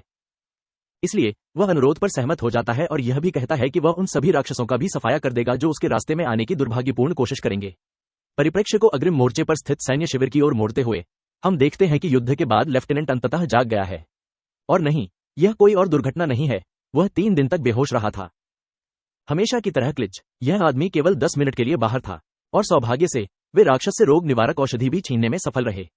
जहां तक उस व्यक्ति का प्रश्न है जिसने उनके समूह को बचाया था, लेफ्टिनेंट को पता चलता है कि सोरा उत्तर की ओर चला गया है, जिसके कारण वह पहले तो स्थिति को स्वीकार कर लेता है, लेकिन बाद में उसे जो कुछ उसने सुना था उसकी मूर्खता का एहसास होता है। उनके अधीनस्थ ने बताया कि रहस्यमय व्यक्ति आश्रय स्थल 6 पर जाना चाहता था, जिसका अर्थ है कि उसे अपने इच्छित स्थान पर जाने के लिए क्षेत्र एक्स से आगे जाना होगा। लेकिन चौंकाने वाली बात यह है कि सोरा को इसकी कोई परवाह ही नहीं थी। वह बिना किसी डर या हिचकिचाहट के आगे बढ़ता गया, क्योंकि ब्रो अलग तरह से बनाया गया है, इसीलिए। खैर, लेफ्टिनेंट को यह स्थिति अत्यंत आवश्यक लगती है और वह उसे कमांड सेंटर से संपर्क करने का आदेश देता है। लेफ्टिनेंट अपने मन में यह सोचता है कि अभी तो केवल 10 मिनट ही हुए हैं, इसलिए शायद यह इतना भी बुरा नहीं होगा। कमांड सेंटर को संदेश तुरंत भेज दिया जाता है, लेकिन उसके अधीनस्थ को यह समझ में नहीं आता कि वे उन्हें इतनी जल्दबाजी में क्यों सूचित कर रहे हैं। इस पर लेफ्टिनेंट ने बताया कि यह ऑपरेशन पिछले ऑपरेशन से अलग प्रकृति का है। यह वर्गीकृत सूचना से संबंधित है, इसलिए यह स्वाभाविक है कि उन्हें इसकी जानकारी न हो। एरिया एक्स के बारे में बात यह है कि यह वास्तव में वह क्षेत्र नहीं है जहां उन्हें राक्षसों को रोकना चाहिए, बल्कि यह शुद्ध बमबारी क्षेत्र है। दृश्य केंद्रीय कमांड सेंटर में परिवर्तित हो जाता है, जहां एक ऑपरेटर रिपोर्ट करता है कि उन्हें एक आपातकालीन कॉल प्राप्त हुई है। केंद्रीय कमांडर रेंजी कोमागाया कॉल स्वीकार कर लेते हैं और ऑपरेटर उन्हें लाइन पर रख देता है। यह कॉल लेफ्टिनेंट काजुरा का है, जिसे एक जरूरी रिपोर्ट देनी है, जिसमें उन्हें एक रहस्यमय शिकारी के बारे में बताया गया है जो अनजाने में बमबारी क्षेत्र की ओर जा रहा है। रिपोर्ट को अच्छी तरह से नहीं लिया गया, क्योंकि केंद्रीय कमांडर ने गलती के लिए लेफ्टिनेंट के कंधों पर ही दोष मढ़ दिया। लेकिन कगुरा ने स्पष्ट किया कि उसने रहस्यमय शिकारी को सूचित करने के लिए आपातकालीन प्रसारण किया है। उनका मानना है कि यह शिकारी अत्यंत शक्तिशाली है, इसलिए वे उसका बचना सुनिश्चित करना चाहते हैं। कमांडर को पता चलता है कि रहस्यमय शिकारी शक्तिशाली है, लेकिन यह दावा निराधार है। तो वह उस लड़के का स्तर पूछता है। दुर्भाग्यवश लेफ्टिनेंट भी इसका उत्तर नहीं दे सके, क्योंकि वे उनके प्रोफाइल का निरीक्षण करने में असफल रहे। इससे कमांडर को यह विश्वास हो जाता है कि लेफ्टिनेंट एक अज्ञात स्तर के शिकारी को बमबारी क्षेत्र में जाने की अनुमति देकर बकवास दावा कर रहा है। वह ऐसे मामले में आपातकालीन प्रसारण की अनुमति नहीं दे सकते, क्योंकि सचिव का भी मानना है कि संदेश पहुंचने से पहले ही उनकी मृत्यु हो जाएगी। यहां कमांडर पोर्ट्रेटो लेफ्टिनेंट की हास्यास्पद मांगों पर उसके मोह पर हंसते हैं। उसी समय वह अपना ध्यान अपने सहकर्मी की ओर मोड़ता है और व्यक्त करता है कि उसके अधीनस्थ इस हद तक समस्याग्रस्त तरीके से काम कर रहे हैं कि फेट्सो अपने सहकर्मी द्वारा रोके गए ऑपरेशन की वर्तमान स्थिति के बारे में उच्च अधिकारियों को रिपोर्ट करना चाहता है। वास्तव में पश्चिमी कमांड की प्रभारी महिला मी टोनसाकी है, और वह इस बात से हैरान है कि कमांडर पोर्ट्रेटो उनके जहाज को डुबाने के लिए अपने ही समूह को गिराने के लिए तैयार है। वह एक जोकर से ज्यादा कुछ नहीं है। वह इस बात पर विचार कर रही है कि कागुरा कभी भी किसी अजनबी के समर्थन की गारंटी नहीं लेगा, जब तक कि उसे अपनी अंतरात्मा पर भरोसा न हो। इससे उसे आश्चर्य होता है कि रहस्यमय शिकारी वास्तव में कितना शक्तिशाली है। लेफ्टिनेंट अपनी बुद्धि के अंत में है और प्रतिक्रिया की प्रतीक्षा कर रहा है, जबकि पश्चिमी कमांडर अंततः अपने निर्णय पर आता है और अपने 2 बड़े व्यक्तित्वों की शक्ति के साथ भरोसा करता है कि कागुरा उनकी योजनाओं को बाधित करने की उम्मीद नहीं करती है। वह अनुरोध पूरा करने के लिए तैयार है, लेकिन यदि यह बाधा बन गया तो वह उसके लिए नरक सुनिश्चित कर देगी। तानासाकी ने वास्तव में यह सब मेजर जनरल पोर्ट्रेटो का समर्थन प्राप्त करने के लिए कहा था, जो नाराज तो थे, लेकिन अंततः उन्होंने ऐसा करने का कारण मांगा। काजुरा तुरंत इस तथ्य को सामने लाता है कि यह रहस्यमय शिकारी 45 स्तर के राक्षस को एक ही वार में मार गिराने में सक्षम था। यह रहस्योद्घाटन टोनासाकी के लिए एक गंभीर आघात है, जिसे संदेह है कि रहस्यमय शिकारी सेना का कोई गुप्त एस रैंक वाला अधिकारी हो सकता है। वहीं कमांडर पोर्ट्रेटो को यह अविश्वसनीय लगता है क्योंकि सभी श्रैंक इस समय व्यस्त हैं। इसलिए वे उस व्यक्ति के स्तर के बारे में जानकारी प्राप्त करना चाहते हैं और यह भी जानना चाहते हैं कि कागुरा अपने निरीक्षण कौशल का उपयोग करके ये क्यों नहीं जान पाया। लेफ्टिनेंट ने बताया कि उसने ऐसा करने की कोशिश की, लेकिन सभी को आश्चर्य हुआ कि वह डेटा तक पहुंच नहीं सका और कौशल का उपयोग करने के तुरंत बाद ही उसे अपनी चेतना खोने का खामियाजा भुगतना पड़ा। लेकिन इससे कुमागाया को केवल एक बात का संकेत मिलता है और वह ये कि रहस्यमय शिकारी का स्तर 100 से भी अधिक है। यह बात उन्हें चिंतित कर देती है। हालांकि कुमागाया उस व्यक्ति की ताकत से आश्चर्यचकित हैं, लेकिन उनका मानना है कि यह प्रसारण जारी करने का कोई बाध्यकारी कारण नहीं है। उनके दावों से सहमति जताते हुए पूर्वी कमांडर नोवो युसा ने भी यही बात कही और कहा कि ऐसा करना जोखिम भरा होगा। आखिरकार हजारों सैनिक पहले से ही विभिन्न क्षेत्रों में सामूहिक अभियान में जुटे हुए थे। बमबारी क्षेत्र के लिए उनका मूल लक्ष्य सैनिकों को उस क्षेत्र में क्षति पहुंचाने वाले किसी भी शेष बचे राक्षस को समाप्त करने के लिए प्रेरित करना था। हालांकि यदि वे अभी आपातकालीन प्रसारण जारी कर दें तो ये जीव ध्वनि के प्रति संवेदनशील होकर प्रतिक्रिया करेंगे और एक विशेष स्थान पर हमला करना शुरू कर देंगे, जिसका अर्थ होगा कि एक ही झटके में उस क्षेत्र का अंत हो जाएगा और 10,000 से अधिक सैनिक एक ही क्षण में अपनी जान गंवा देंगे। हजारों सैनिकों की जान बचाने के बदले में एक व्यक्ति की जान बचाने का जोखिम बहुत अधिक है। भले ही यह आदमी कुछ शक्तिशाली एस रैंक का हो, लेकिन उसके शब्द लेफ्टिनेंट को एक निराशाजनक अंत में छोड़ देते हैं और वह टोनोसाकी से हस्तक्षेप की उम्मीद करती है। लेकिन कुछ देर के चिंतन के बाद वह अपना मुंह खोलती है और लेफ्टिनेंट के अनुरोध को पूरी तरह से अस्वीकार कर देती है। यह मानते हुए कि इस तरीके से काम करना लापरवाही है, निर्णय को अंतिम बना दिया जाता है और कॉल तुरंत समाप्त कर दी जाती है, जिससे लेफ्टिनेंट की निराशा और बढ़ जाती है और वह क्रोध से डिवाइस को पकड़ लेता है। उन्होंने यथासंभव प्रयास किया, लेकिन दुर्भाग्यवश चीजें उनके अनुरूप नहीं हुई। लेकिन अचानक उसके अधीनस्थ को उसकी बकल पर लगी चाबियां दिख जाती हैं और वह उन्हें झट से छीन लेता है। इससे पहले कि कागुरा अपना आश्चर्य व्यक्त कर पाता, वह व्यक्ति अपने वाहन पर चढ़ने के लिए चला जाता है। बमबारी होने में अभी 6 मिनट बाकी हैं, इसलिए उनका मानना है कि स्थिति को सुधारने के लिए यह समय पर्याप्त है। कागुरा के आदेश के बाद भी शोकी मत्सुरा विद्रोह जारी रखता है और स्वायत्त रूप से संचालन करने के लिए सैन्य वाहन चुरा लेता है। इससे बाद में उस व्यक्ति को गंभीर परिणाम भुगतने पड़ सकते हैं। लेकिन कागुरा भी उसका पीछा करने का प्रयास व्यर्थ नहीं करना चाहता, क्योंकि उसका मानना है कि एक सैनिक के रूप में उसके अधीनस्थ ने अपना निर्णय स्वयं लिया है। इस बीच मत्सुरा रहस्यमय शिकारी तक जल्द से जल्द पहुंचने के लिए तेजी से आगे बढ़ रहा है। उस समय मत्सुरा को केवल एक ही बात का पता नहीं था कि जिस व्यक्ति को वह बचाने की कोशिश कर रहा था, वही एक दिन पूरी मानवता के लिए आशा बनने वाला था। मत्सुरा के प्रयास व्यर्थ हैं क्योंकि वह सोरा का पता नहीं लगा पा रहा है। मात्र यह तथ्य कि वह शिकारी का पता लगाने में असमर्थ रहा है, इस बात का सबूत है कि यह शिकारी उसके वाहन से भी अधिक तेज है। क्षेत्र एक्स ठीक सामने है, इसलिए वह सोचता है कि क्या अपने स्पीकरों को उड़ाने का जोखिम उठाना ध्यान आकर्षित करने के लिए एक अच्छा विचार होगा। दुर्भाग्यवश इसमें राक्षसों को लुभाने का अतिरिक्त जोखिम भी शामिल है। लेकिन मत्सुरा दृढ़ निश्चयी है और इस ऑपरेशन में पूरी ताकत से जुट गया है। वह स्वयं को सेना के लिए कलंक बताते हैं। लेकिन ईमानदारी से कहूं तो जिस तरह से यह आदमी हाल ही में आगे बढ़ रहा है, वह एक सच्चा सैनिक है। माइक्रोफोन को झिझकते हुए पकड़ते हुए वह अंततः शिकारी को बमबारी क्षेत्र के बारे में सूचित करने के लिए एक पूर्ण चेतावनी देता है और तत्काल निकासी का अनुरोध करता है। वर्तमान में सोरा राक्षसों का सफाया करने में व्यस्त है और उसे वास्तव में चेतावनी सुनने को मिलती है, जिससे उसे एहसास होता है कि शायद यही कारण है कि उसने किसी भी शिकारी को नहीं देखा। राक्षस तुलनात्मक रूप से कचरा है, लेकिन एक परमाणु बम से बच पाना आसान बात नहीं है। इसलिए वह सुरक्षित रहना चुनता है और यह भी महसूस करता है कि वह सैनिक को मरने नहीं दे सकता। आखिरकार मत्सुरा ने उसे संदेश पहुंचाने के लिए अपनी जान जोखिम में डाल दी। दुर्भाग्यवश ध्वनि के कारण राक्षस पहले से ही कार में बैठे उस बेचारे आदमी को अपना निशाना बना रहे हैं। इसलिए वह बाहर निकलने के लिए पूरा पैडल पीछे की ओर चलाता है। लेकिन वह यह जानकर भयभीत हो जाता है कि शिकारी अभी भी वहां मौजूद है और बमबारी क्षेत्र से बाहर नहीं निकला है, जब तक कि सोरा अचानक वहां आकर उसे आश्चर्यचकित नहीं कर देती और संदेश के संबंध में स्पष्टीकरण नहीं मांगती। दुर्भाग्यवश समय समाप्त हो चुका है, क्योंकि बम आकाश से वर्षा की तरह गिरने लगे हैं तथा बमबारी क्षेत्र को अंतहीन विनाश से नष्ट कर रहे हैं। शॉक वेव से उनकी ओर उड़ते मलबे को वास्तव में सोरा द्वारा रोक दिया जाता है, जिसे रोकने के लिए उसे अधिक ताकत लगाने की भी आवश्यकता नहीं होती। जहां तक मोटे मेजर जनरल का प्रश्न है, उन्हें सफल बमबारी की पूरी पुष्टि प्राप्त है। इसके बाद वह आगे की कार्रवाई के लिए राक्षसों की स्थिति पर अद्यतन जानकारी चाहता है। ड्रोन से प्राप्त खुफिया जानकारी का उपयोग करते हुए उन्होंने पुष्टि की कि वहां मानव जीवन के कोई संकेत नहीं है। लेकिन भाग्य के एक भयावह मोड़ में राक्षस बमबारी से बचने में सफल रहे और इतना ही नहीं, वे पूरी तरह से सुरक्षित भी दिखाई दिए। यह मेजर जनरल और अन्य कमांडरों के लिए विनाशकारी समाचार है। तानासाकी ने ड्रोन फीड से तत्काल अपडेट का अनुरोध किया। ऑपरेटर ने फुटेज को खोला और यह देखकर दंग रह गया कि जीवों ने वास्तव में विस्फोटों से खुद को बचाने के लिए एक रक्षात्मक ढाल बनाने में कामयाबी हासिल कर ली थी। इसके अलावा वह एक चांदी के बालों वाले आदमी की शक्ल में दिख रहा है, जो सोरा की कार्बन कॉपी जैसा लग रहा है। फुटेज को बीच में ही काट दिया जाता है क्योंकि राक्षस ड्रोन को नष्ट कर देते हैं। यहां गॉडजिला के चचेरे भाई ने उनके संचार को पूरी तरह से बाधित कर दिया, जिससे तानोसाकी को सवाल उठने लगा कि आखिर क्या हुआ। वह अचानक ज्ञान प्राप्त कर लेती है। राक्षसों को पता था कि उन पर ड्रोन के माध्यम से नजर रखी जा रही है, जिसका अर्थ है कि उन्हें यह भी पता था कि आगे क्या होने वाला है। पूर्वी कमांडर युसा ने गैरीसन क्षेत्र से सैनिकों को तत्काल बाहर निकालने का आह्वान किया है। दीवारों को बनाए रखने के लिए उनका एक साथ पीछे हटना अनिवार्य है। लेकिन उनके आश्चर्य का ठिकाना न रहा जब ऑपरेटर ने अपनी रिपोर्ट जारी रखते हुए बताया कि राक्षस का लक्ष्य वास्तव में दीवारें नहीं बल्कि कुछ और है। टोनासाकी यह जानना चाहता है कि क्या है, जब तक कि ऑपरेटर यह नहीं बता देता कि उनका लक्ष्य क्षेत्र B22 है, वही स्थान जहां रहस्यमय शिकारी लुप्त हो गया था। तात्कालिकता को भांपते हुए तानोसाकी ने अपने ड्रोनों को उसी स्थान पर भेजने का तत्काल आदेश जारी किया ताकि पता चल सके कि राक्षसों का क्या हुआ। यह दृश्य मत्सुरा के परिप्रेक्ष्य में आता है, जो यह विश्वास नहीं कर पाता कि बमबारी समाप्त होने के बाद भी वह पूरी तरह सुरक्षित है। हाँ, इस चैनल के अनिवार्य अनुष्ठान के रूप में वन पीस वास्तविक है। वह केवल जीवित होने पर खुश है, जबकि सोरा उसे याद दिलाती है कि वह बहुत जल्दी जश्न मना रहा है, क्योंकि राक्षस अभी भी जीवित हैं और वे संभवतः उन्हें निशाना बनाने आ रहे हैं। अचानक सोरा मत्सुरा की जान बचाता है क्योंकि एक ड्रोन उनकी ओर आ रहा है। यहां तक कि निजी व्यक्ति भी हैरान है कि यह यहां कैसे आया और उसे आश्चर्य है कि क्या राक्षस ड्रोन पर हमला करने के लिए जिम्मेदार है, जो कि अनसुना है। सोरा को कोई परेशानी नहीं होती और वह राक्षसों के एक झुंड को अपनी ओर आते हुए देख लेता है। दूसरी ओर मत्सुरा अपना आपा खो रहा है क्योंकि वे 50 स्तर के प्राणियों के खिलाफ हैं। वे व्यावहारिक रूप से सबसे मजबूत राक्षस समूह हैं, जिनके विशालकाय नेता की राक्षसी ताकत 90 स्तर तक फैली हुई है। और यह तथ्य कि उन्हें एक भी खरोंच नहीं आई, इसका मतलब है मानवता का अंत।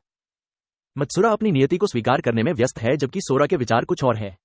उनका मानना है कि यदि बमबारी से ये लोग नहीं मरे तो उन्हें कब्र में दफनाना उनकी व्यक्तिगत जिम्मेदारी होगी। छलांग लगाते हुए वह सैनिक से छिपने को कहता है। सोरा राक्षसों को ऐसे चीरता है जैसे वे उसके लिए कार्डबोर्ड हों और विशालकाय नेता को निशाना बनाता है। राक्षस उस पर हमला करने की कोशिश करता है, लेकिन हमारा लड़का उसे पकड़ लेता है और वह भी हिलता डुलता नहीं है। इसके बाद वह आगे बढ़ता है, राक्षस के चेहरे को लक्ष्य करके जोरदार घूंसा मारता है। हमला सफल होता है और वस्तुतः एक ही वार में उस विशालकाय का सिर उड़ जाता है। लेकिन सोरा को तब आश्चर्य होता है जब वह उसी लबादे वाले व्यक्ति से टकराता है जिसे ड्रोन फुटेज में दिखाया गया था। चौंकाने वाली बात यह है कि सोरा को इस रहस्यमय आदमी की उपस्थिति का आभास भी नहीं हुआ। अब वह मुझे मूलतः अपने लंबे बालों वाले संस्करण जैसा ही लगता है। ऐसा प्रतीत होता है कि इस लबादे वाली आकृति में किसी प्रकार की राक्षस रूपांतरण क्षमता है। और हे भगवान, जिस तरह से उसने उस दानव को पुनर्जीवित किया और वे दोनों हमें कुटिलता से घूर रहे थे, वह एक बहुत ही रोंगटे खड़े कर देने वाला दृश्य है। वैसे भी वह सोरा को रसातल का बीज कहता है और जो उसका है उसे वापस लेने की मांग करता है। लेकिन हमारे लड़के को तो बिल्कुल भी पता नहीं कि यह आदमी क्या बात कर रहा है। लबादा पहने व्यक्ति बस उसे देखकर मुस्कुराता है और यह जताता है कि उसे दूसरे व्यक्ति की शक्ति चुराने के अपराध का बदला अपनी जान देकर चुकाना होगा। तभी जमीन से कई भाले निकलते हैं, लेकिन वे स्पष्ट रूप से इतने मजबूत नहीं होते कि सोरा की त्वचा को भेद सकें। उनका मानना है कि यदि उनकी ताकत का स्तर इतना ऊंचा है तो यह बहुत आसान होगा। दैत्य अपने हाथ से सोरा को कुचलने का प्रयास करता है। इस बीच लबादा पहने व्यक्ति की नजर एक अन्य ड्रोन पर पड़ती है और वह सोचता है कि क्या कोई उसे देख रहा है। जहां तक सोरा का प्रश्न है, उसने भागने का प्रयास भी नहीं किया और केवल एक हाथ से उसका हाथ पकड़ लिया। वह इसे एक दयनीय प्रयास बताते हैं और मानते हैं कि उन्हें मारने के लिए इससे कहीं अधिक की आवश्यकता होगी। इतना कहते हुए सोरा एक भाला लेकर हमला करता है, लेकिन उसे यह देखकर आश्चर्य हुआ कि वह व्यक्ति हवा में गायब हो गया और पुनः किसी अन्य स्थान पर प्रकट हुआ। बात यह है कि उसने लड़ाई से अलग रहने का फैसला इसलिए किया क्योंकि वह नहीं चाहता था कि मनुष्य उसकी निगरानी करें। आसमान में उड़ते छोटे ड्रोनों से परेशान होकर वह एक राक्षस को उसे नीचे लाने का इशारा करता है। इसके बाद वह प्रत्येक प्राणी को क्षेत्र में जीवित बचे प्रत्येक व्यक्ति की देखभाल करने का आदेश देता है। ड्रोन को वास्तव में एक व्यक्ति द्वारा संचालित किया जा रहा था जो गुप्त रूप से छिपा हुआ था, लेकिन शुक्र है कि उसने राक्षसों के मार्ग बदलने का कारण बताने का अपना एकमात्र मिशन पूरा कर लिया। यह सब एक आदमी की वजह से है, वह जिसने बमबारी क्षेत्र में सबसे मजबूत राक्षस समूह का अकेले ही ख्याल रखा। वह व्यक्ति अपने कमांडर को सूचित करना चाहता है, तभी अचानक एक प्राणी को उसका स्थान पता चल जाता है और वह अंदर जाने का रास्ता नष्ट कर देता है। वह दुष्ट आकृति कष्टदायक मनुष्यों की मृत्यु पर प्रसन्नतापूर्वक हंसती है। स्थिति को देखकर सोरा को मत्सुरा द्वारा उनसे पहली मुलाकात के समय किए गए अनुरोध की याद आती है तथा संदेश के लिए अपनी जान जोखिम में डालने के उसके कृत्य की भी याद आती है। सैनिक फिलहाल अपने वाहन को फिर से चालू करने के लिए संघर्ष कर रहा है। सोरा युद्ध से अलग होने का निर्णय लेता है क्योंकि उसका मानना है कि राक्षसों की भीड़ को समाप्त करने का सही तरीका पहले उसके नेता को निशाना बनाना है और लोगों की जान बचाने के लिए जितना संभव हो सके उतने राक्षसों को मारना होगा। विशालकाय प्राणी उस पर हमला करने का प्रयास करता है, लेकिन हमारा लड़का हमले को रोक देता है, जिससे यह पता चलता है कि कैसे राक्षस की शक्ति लबादा पहने हुए व्यक्ति के साथ अपनी शक्ति को मिलाने के बाद अविश्वसनीय रूप से बढ़ गई है। इसके अलावा वही आदमी अपनी परछाई से बाहर जमीन से बाहर निकलता है, लेकिन इस बार सोरा को यह देखकर आश्चर्य होता है कि वह अपने ही दर्पण संस्करण को देख रहा है। रहस्यमयी आकृति अंधकार की एक शक्तिशाली तलवार छोड़ती है और इसे देखकर तो सोरा भी कह सकता है कि यह परेशानी वाली बात है। उसका प्रतिद्वंद्वी रसातल के बीज को मारने का प्रयास करते हुए आगे बढ़ता है, लेकिन सौभाग्य से हमारा लड़का वार को चकमा देता है और न केवल अपने प्रतिद्वंद्वी के हाथ को कुचलकर बल्कि उसकी अपनी काली तलवार को भी छीनकर वार को वापस कर देता है। इसके साथ ही सोरा उसे काटने के लिए एक साफ झटका देता है। दुर्भाग्यवश आक्रमण ठीक से होने से पहले ही उसका प्रतिद्वंद्वी कहीं और गायब हो गया। अंधेरे ब्लेड की शक्ति को महसूस करते हुए सोरा को बुरा लगता है क्योंकि यह रसातल की ऊर्जा से मेल खाता है। सोरा द्वारा उसकी ब्लेड चुराने के कृत्य से उत्तेजित होकर लबादाधारी व्यक्ति उसे चोर कहता है, जिसका दूसरों की शक्ति चुराने के अलावा कोई अन्य कार्य नहीं है। लेकिन हमारे लड़के को जल्दी ही यह एहसास हो जाता है कि यह लड़ाई एक झटके में खत्म करना आसान नहीं होगा और उनकी वर्तमान प्राथमिकता सैनिक को सुरक्षित स्थान पर पहुंचाना है। इसलिए वो पूछता है कि क्या मत्सुरा को ऊंचाई से कोई परेशानी नहीं है और वह सचमुच अपनी कार उठा लेता है। लबादा पहने व्यक्ति ने फ्रीजा या किसी अन्य की तरह उस पर मौत की गेंद छोड़ने का प्रयास किया, जिससे यह पता चलता है कि ताकतवर का उद्देश्य कमजोर की रक्षा करने के बजाय सबसे अधिक शक्तिशाली बनना है। इसके बाद सोरा पर हमला किया जाता है, जिसे पता चलता है कि उसकी गति इतनी तेज है कि वह उससे बचकर भागने की कोशिश भी नहीं कर सकता। इसलिए वह कार को नीचे उतारता है और उसका सामना करने का निर्णय लेता है तथा एक ही मुक्का मारकर अपनी पूरी ताकत लगा देता है। और यद्यपि हमला जुड़ता है, लेकिन गोला बस विघटित हो जाता है और केंद्र में अपना असली सार प्रकट कर देता है। दुर्भाग्यवश जब वह हमले से निपटने में व्यस्त था तो मत्सुरा की कार पर छायादार पौधों के एक समूह ने हमला कर दिया।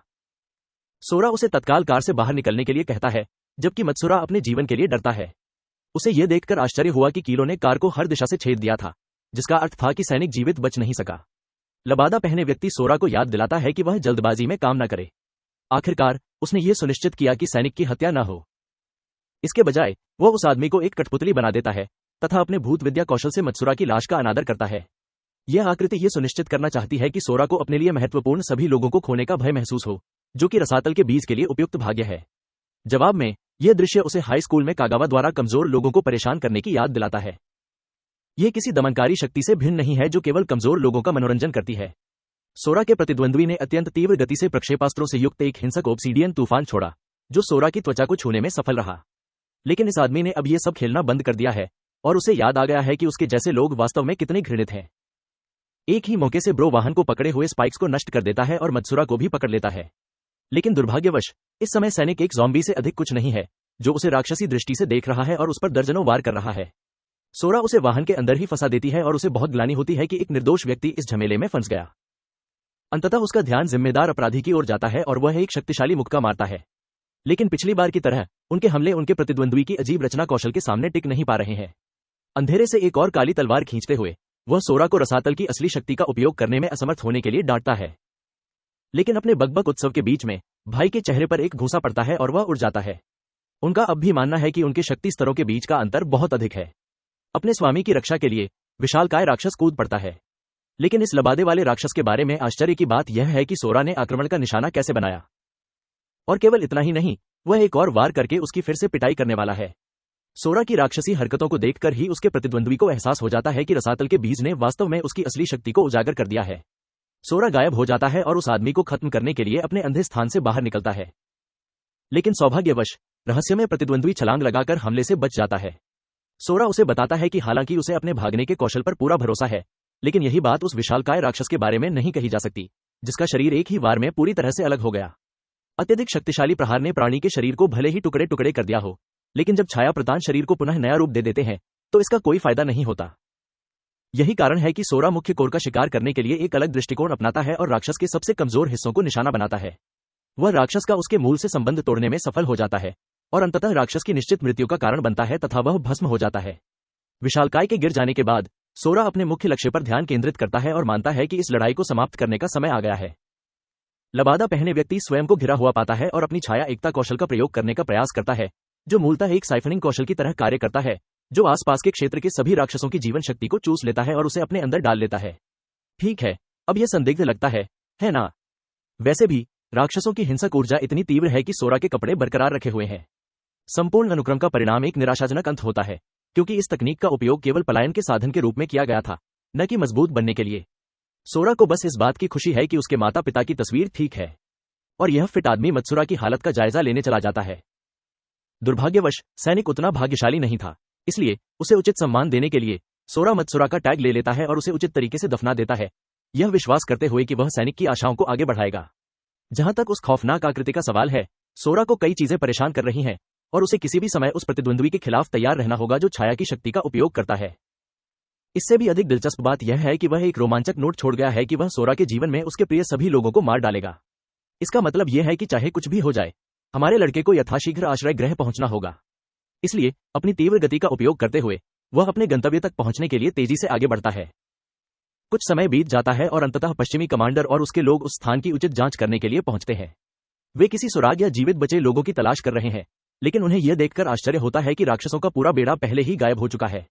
पश्चिमी कमांडर विशालकाय राक्षसों की लाशों को देखकर इस तथ्य की पुष्टि करता है और उनसे तत्काल रिपोर्ट करने का आग्रह करता है।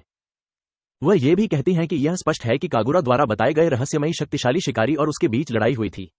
वह व्यक्ति न केवल बमबारी के प्रभावों को झेलने में सक्षम था, बल्कि उसने अकेले ही राक्षसों के पूरे बेड़े को नष्ट कर दिया। इस समय भाई एक आदमी की सेना है। सैनिकों में से एक ने अचानक बताया कि उन्हें ड्रोन का एक कार्यशील मेमोरी कार्ड मिला है, जो उन्हें स्थिति को समझने में मदद करेगा।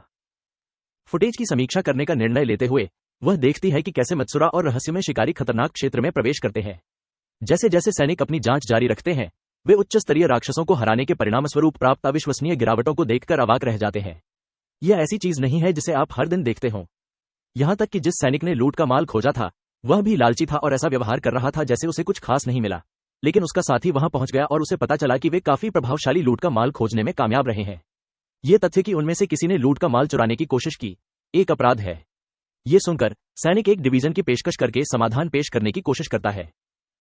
जवाब में गोरा लड़का कहता है कि उसे केवल रहस्यमय सुनहरा बक्सा चाहिए और कुछ नहीं, लेकिन इसे छोड़ना आसान नहीं है क्योंकि यह एक महान वस्तु हो सकती है।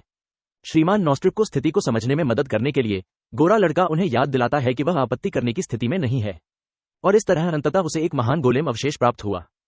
अंततः छठे आश्रय स्थल पर पहुंचकर सोरा देखता है कि जीवित बचे लोग अच्छी तरह काम कर रहे हैं। आश्चर्य है कि उन पर कोई हमला नहीं हुआ। वे सभी तब हैरान रह जाते हैं जब वे एक 12 पैक के साथ एक कटे फटे आदमी को उनकी ओर आते हुए देखते हैं। लेकिन सोरा अपने विचारों में खोया हुआ है, ये जानते हुए कि लबादा पहने व्यक्ति उसकी उपस्थिति को छिपा सकता है। ये तो बताने की जरूरत ही नहीं कि उन्हें अभी तक किसी विशेष रूप से मजबूत व्यक्ति की उपस्थिति का एहसास नहीं हुआ है, क्योंकि यदि ऐसा कोई व्यक्ति नहीं आता है तो आक्रमण या हमले की स्थिति में इस स्थान को भारी नुकसान उठाना पड़ेगा।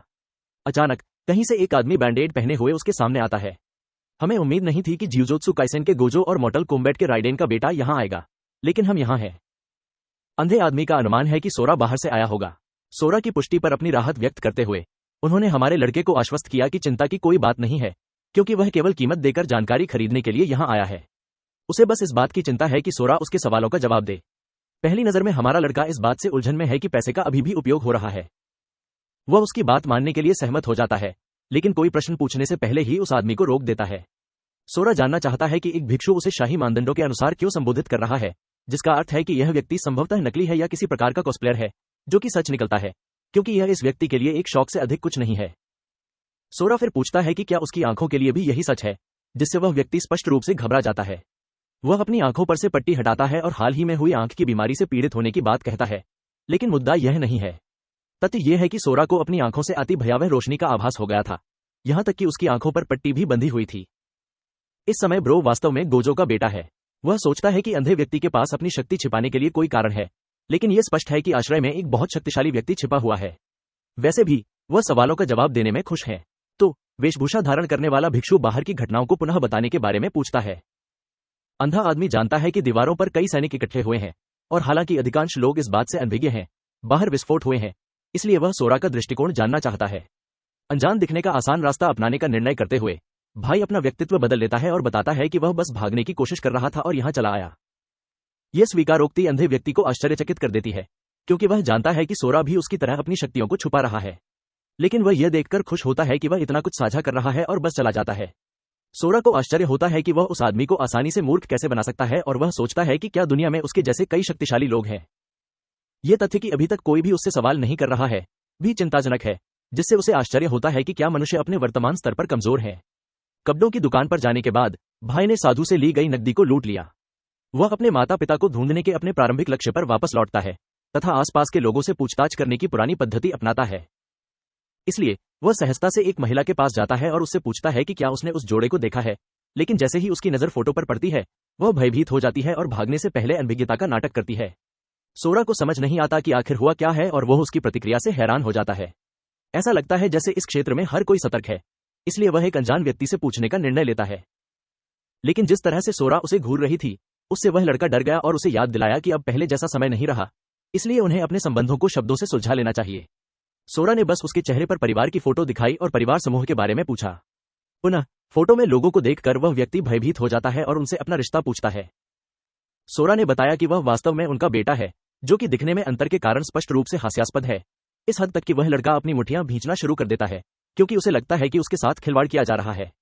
अचानक कहीं से एक ट्रक आता है और सचमुच हमारे लड़के को कुचलने की कोशिश करता है, लेकिन सोरा अविचलित खड़ा रहता है और पीछे देखे बिना ही उसे रोक देता है। उसे ट्रक की कोई परवाह नहीं है और वह उस आदमी से कुछ सवाल पूछने लगता है। हमारे लड़के को बिना पलक झपकाए अपनी ओर आ रही किसी चीज को सहजता से रोकते हुए देखकर यहां लगी नाक की पट्टी व्यक्तित्व बदल देती है और सड़क पर आगे की दिशा बताती है। सोरा वहां से जाने का निर्णय लेती है और उसकी मदद के लिए उसे धन्यवाद देती है। वह आदमी उसे वापस देखकर हाथ हिलाता है और फिर दूसरी दिशा में भाग जाता है ताकि सबको अपने अस्तित्व के बारे में बता सके। जब सोरा उस स्थान की ओर जा रहा था तो उसे आश्चर्य हुआ कि एक अनजान व्यक्ति को उसके परिवार के घर के बारे में कैसे जानकारी है। फिर उनके पिता एक सामाजिक व्यक्ति थे और सभी के साथ उनका अच्छा व्यवहार था। उसकी मां भी ऐसी ही थी, और क्योंकि अच्छे लोगों का उनकी दुनिया में फायदा उठाया जाता है, सोरा इस बार अपने परिवार की रक्षा करने की कसम खाता है। अंततः वह सड़क के किनारे पहुंचता है और एक विशाल घर के सामने खड़ा होता है। उसे यह जानकर आश्चर्य होता है कि उसके माता पिता यहां रह रहे हैं। सोरा दरवाजा खटखटाने का निर्णय लेता है और तुरंत अपने पिता की आवाज पहचान लेता है।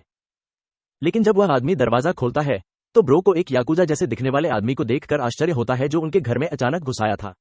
सोरा यह समझाने की कोशिश करता है कि वह वास्तव में उनका बेटा है, जिससे उसके पिता की रीढ़ में सिहरन पैदा हो जाती है। पिता वहीं अचंभित होकर खड़ा है, जैसे उसकी सहेली अभी अभी सामने के दरवाजे पर आई हो। सदमे के बावजूद वे दोनों अंदर चले जाते हैं, एक दूसरे को पूरी तरह से खामोशी से देखते हैं, लेकिन कोई भी कुछ नहीं बोलता। शुक्र है कि मां चाय की ट्रे लेकर बचाव के लिए आती है और तनाव को कम करके सब कुछ ठीक होने देती है। बिना समय बर्बाद किए पिता सीधे मुद्दे पर आ जाते हैं। उन्होंने बताया कि उनका बेटा कितना अलग लगता है, लगभग एक बिल्कुल नए व्यक्ति जैसा। हालांकि वह मानते हैं कि यह वास्तव में एक सुधार हो सकता है। शायद बच्चा कुछ छुपा रहा है।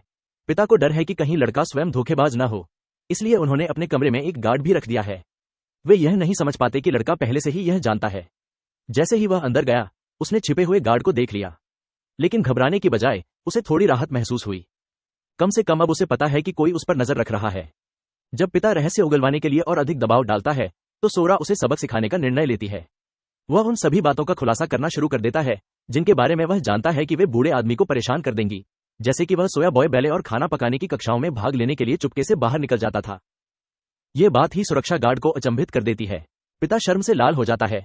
उसे अभी भी यकीन नहीं होता कि यह सचमुच उसका बेटा है।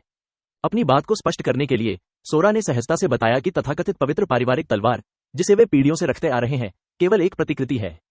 अकेले उस टिप्पणी से ही पिता की घबराहट और भी बढ़ जाती है। इसके बाद एक के बाद एक और रोचक विवरण सामने आते हैं, जो उस व्यक्ति की परतें खोलते हैं जिसने हमेशा खुद को एक महान व्यक्तित्व होने का दावा किया था। सुरक्षा अधिकारी को सच्चाई का एहसास होने लगता है कि यह आदमी बड़ी बड़ी बातें तो करता था, लेकिन उनमें से अधिकांश बातें सिर्फ झूठी थीं। उसके पिता इतना ही सहन कर सकते हैं। यह कठिन कार्य असफल हो जाता है और वह तुरंत सोरा की ओर दौड़ता है। उसकी आंखों में आंसू भर आते हैं। अपने लापता बेटे को खोजने के लिए हर संभव प्रयास करने, हर सुराग का पीछा करने और हर संभव प्रयास करने के बाद अब जब सोरा घर आ गया है तो बूढ़ा आदमी अंततः टूट जाता है। जब सोरा ने लापरवाही से उस गुर्गे का जिक्र किया तो गार्ड को एहसास हुआ कि उसका पिता, जिसे वह जानता था, जो खूनी लड़ाई और संदिग्ध कारोबार संभालता था, वास्तव में दिल से पूरी तरह से शैतान है। सच्चाई से घबराया हुआ गुर्गा भागने का निर्णय करता है, लेकिन लड़का उसे दरवाजे तक पहुंचने से पहले ही पकड़ लेता है। अब बेचारा आदमी मेज पर बैठा है और उसे एक स्पष्ट चेतावनी दी जा रही है कि जो कुछ उसने सुना है उसके बारे में चुप रहे। जैसे ही दबाव बढ़ता है, मां एक बार फिर हस्तक्षेप करती है और सही समय पर उस पल को बचा लेती है। इस बीच पिता मन ही मन भगवान को धन्यवाद देता है कि सोरा ने उसकी पादने की आदत को उजागर नहीं किया। इस सारी अराजकता के बीच सोरा को अंततः इसका एहसास होता है, यही तो घर है। लेकिन शांति लंबे समय तक नहीं टिकती। उसके पिता के आदमी घबराए हुए वहां पहुंचते हैं और घबराते हुए एक सफेद बालों वाले उपद्रवी के बारे में खबर देते हैं, जो अभी अभी शहर में वापस आया है। पहले तो चोर यह नहीं देख पाते कि सोरा उनके मालिक के साथ बैठा है, लेकिन ऐसा होते ही उनमें से एक को लगभग दिल का दौरा पड़ जाता है। घबराए और हकलाते हुए वो उसे चेतावनी देना शुरू करता है कि वे एक समूह में हैं और उसे कुछ भी प्रयास नहीं करना चाहिए। लेकिन इससे पहले कि वह अपनी बात पूरी कर पाता, सोरा एक झटके में उसके घुटनों को पकड़ लेता है, जिससे वह लगभग वहीं पेशाब करने लगता है। माहौल को शांत करने के लिए पिता बीच में आता है और बताता है कि वह लड़का उसका बहुत पहले खोया हुआ बेटा है, जो 5 साल से लापता है। वह सोरा के स्तर का उल्लेख करने ही वाला था कि अचानक उसे यह एहसास हुआ कि वास्तव में उसे पता नहीं है, मेरे पिता की तरह, जिन्हें नहीं पता कि मैं किस क्लास में हूं। हमारा बेटा बीच में आता है और सहजता से बताता है कि उसके पास कोई सिस्टम नहीं है। इससे चोर दंग रह गए। हर कोई जानता है कि बिना किसी सिस्टम के कोई व्यक्ति चाहे कितनी भी कड़ी ट्रेनिंग क्यों ना कर ले, वह लेवल 10 से आगे नहीं जा सकता। वे सोचने लगते हैं कि वह कमजोर होगा, लेकिन फिर भ्रम की स्थिति पैदा हो जाती है। इसी आदमी ने एक ट्रक को रोका है, ऐसा कुछ जो लेवल 10 वाले को सपने में भी नहीं करना चाहिए। उनके संदेह को देखते हुए सोरा उन्हें सीधे अपने सिस्टम का उपयोग करके अपनी जानकारी की जांच करने की पेशकश करता है। चोर बड़बड़ाना शुरू कर देता है तथा बताता है कि राक्षस स्तर कैसे काम करते हैं और निरीक्षण कौशल निम्न स्तर के शिकारियों के लिए उपलब्ध नहीं है। सौभाग्यवश उसके पिता के पास ये हुनर है, इसलिए वह स्वयं इसका परीक्षण करने के लिए आगे आता है। वे मेज के चारों ओर इकट्ठे होते हैं, जिसमें लड़का शांतिपूर्वक अपनी मां के पास खड़ा होता है, जो गर्व से दावा करती है कि उसे अपने बेटे की ताकत पर पूरा विश्वास है। लेकिन जब पिता इस कौशल का उपयोग करता है तो सिस्टम परिणाम दिखाता है। अज्ञात, हर कोई दंग रह गया। इसका अर्थ यह हो सकता है कि सोरा के पास कोई सिस्टम नहीं है या वह स्कैन के लिए बहुत शक्तिशाली है। पहला सिद्धांत तुरंत खारिज कर दिया गया क्योंकि उनका नाम अभी भी सामने आया है।